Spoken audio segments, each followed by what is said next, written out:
कंचन की दो बहुएं थी, सुधा और गौरी। दोनों के दो बच्चे। गौरी नौकरी करती, पैसे कमाती और लोगों को बातें सुनाती, तो वही सुधा अपने और गौरी के बच्चों को पढ़ाती, लिखाती, उनका ख्याल करती और घर का सारा काम भी करती। लेकिन फिर भी कंचन को पसंद थी गौरी। बच्चों चलो उठो, स्कूल का टाइम हो रहा है। भाभी, इन लोगों को आप अपने कमरे में ही सुला लिया करो ना, मैं डिस्टर्ब होती हूँ। वैसे भी आप क्या जानो ऑफिस में कितना काम होता है। अरे वाह, मैं तो चाची के पास सोऊंगा। अरे नहीं नहीं बेटा, बच्चों को माँ के पास ही सोना चाहिए। ये बोलकर सुधा बच्चों को साथ लेकर बाहर आ जाती है। अरे सुधा, क्या रोज रोज गौरी के कमरे में चली जाती है? पता है ना वो नौकरी करती है, थक जाती है बेचारी। तो क्या माँ बच्चे स्कूल नहीं जाएंगे? वैसे भी सुबह की पढ़ाई दिमाग पर ज़्यादा असर करती है, इसलिए मैं इन लोगों को सुबह जल्दी उठाकर दिन में सुला भी देती हूँ। अच्छा ठीक है, ज़्यादा समझदारी ना दिखा। इतनी समझदार होती ना तो आज किसी दफ्तर में अफसर होती। तभी सुधा के ससुर बोल पड़ते हैं। है तो अफसर, मेरे घर की लक्ष्मी और अफसर सब मेरी सुधा बिटिया ही है। अरे चुप रहो जी, मती मारी गई थी। बोल रही थी कि दोनों बहुएं कमाओ आनी चाहिए, लेकिन आप तो माने ही नहीं। मती मारी गई थी आपकी। तभी सुधा सास को चाय का प्याला पकड़ाती है। अगर ये भी दफ्तर जाती ना तो कौन हमारी इस उम्र में सेवा करता, सोचा है कभी? सुधा का ज्यादा ध्यान बच्चों पर होता। देखो बेटा, रट्टा करके पढ़ाई नहीं होती, गणित समझने का विषय है, मैं बताती हूँ। और वो चारों बच्चों को अच्छे से पढ़ाती। अरे भाभी, ये लीजिए चेक, स्कूल की फीस आज जमा कर देना, मैसेज आया था। तभी सुधा का पति भी वहाँ आ जाता है। सुधा, आज रात को तैयार रहना, हम फिल्म देखने चलेंगे, रात का खाना भी बाहर खा लेंगे। नहीं जी, कल राजू की परीक्षा है, मैं नहीं जा सकती। अरे राजू की परीक्षा है तो गौरी है ना, पढ़ाए अपने बच्चों को, तुम्हारी भी तो अपनी जिंदगी है ना। अरे कैसे बोल रहे हैं आप? क्यों गौरी पढ़ाए? आपको तो पता है कि वो सिर्फ मेरे समझाने से ही समझता है। पति वहाँ से चला जाता है। धीरे धीरे बच्चे बड़े होते जाते हैं। एक दिन गौरी और गौरी का पति, भैया मैं और गौरी कुछ दिनों के लिए बाहर जा रहे हैं, घर में रह रहकर उब गए हैं। कुछ दिनों की छुट्टी है, सोचा मन बदल जाएगा। अरे तुम लोग तो रोज बाहर जाते हो, घूमते हो, कभी सुधा को भी लेकर जाओ, वो भी तो घर में रह रहकर ऊब गई होगी, थोड़ा चेंज मिल जाएगा उसे। कैसी बात कर रहे हैं पिताजी? ये जो घर चल रहा है वो हम लोगों के बाहर जाने से ही चल रहा है। और हाँ, हमने कभी मना नहीं किया कि भाभी बाहर ना जाए।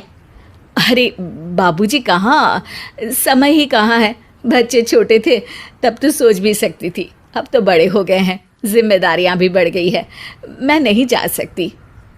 अरे रहने दो सुधा, बच्चे छोटे थे तब भी तुम कहाँ निकलती थी। तभी सुधा की बेटी आ जाती है।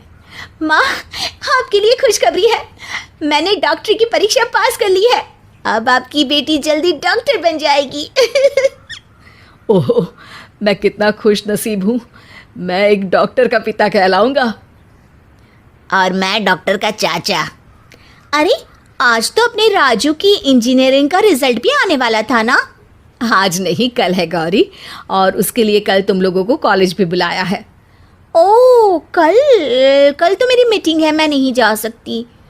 और मेरी भी एक ज़रूरी इंटरव्यू है, मैं नहीं जा पाऊंगा। तभी वहाँ राजू आ जाता है। चाची, कल की तैयारी है ना? कल आपको और दादू को मेरे कॉलेज आना है। अरे मुझे क्यों बेटा? क्योंकि दादू एक सरप्राइज है आपके लिए।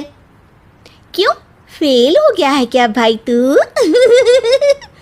अरे चुप कर, मेरा राजू तो तुझसे भी अच्छे नंबर लाएगा। क्या बात है राजू, मम्मी पापा के लिए कुछ नहीं? हमें नहीं आना है क्या कल? अब आप तो बिजी होंगे ना, इसलिए नहीं कहा आपको। गौरी को बुरा लगता है। अब नहीं, मैं तो फ्री हूँ। हाँ, मैं भी, कल आ जाएंगे हम सब तुम्हारे कॉलेज में। अगले दिन कॉलेज के कार्यक्रम में स्टेज से प्रिंसिपल कहते हैं, और हमारे कॉलेज में आउटस्टैंडिंग परफॉर्मेंस से इंजीनियरिंग की परीक्षा सबसे अच्छे नंबरों से पास की राजू ने।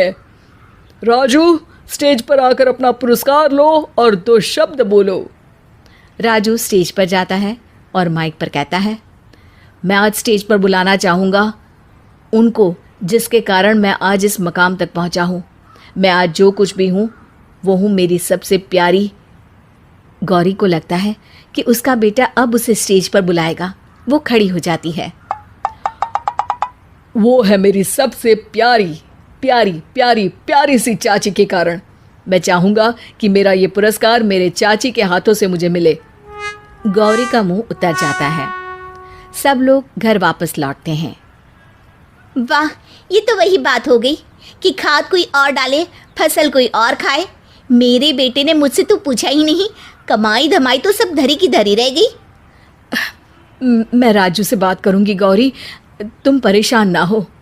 अरे भाभी, जो होना था वो तो हो गया, अब क्या बात करेंगी। अच्छा होता कि मैं इंटरव्यू में ही चला जाता। तभी वहाँ ससुर जी आ जाते हैं।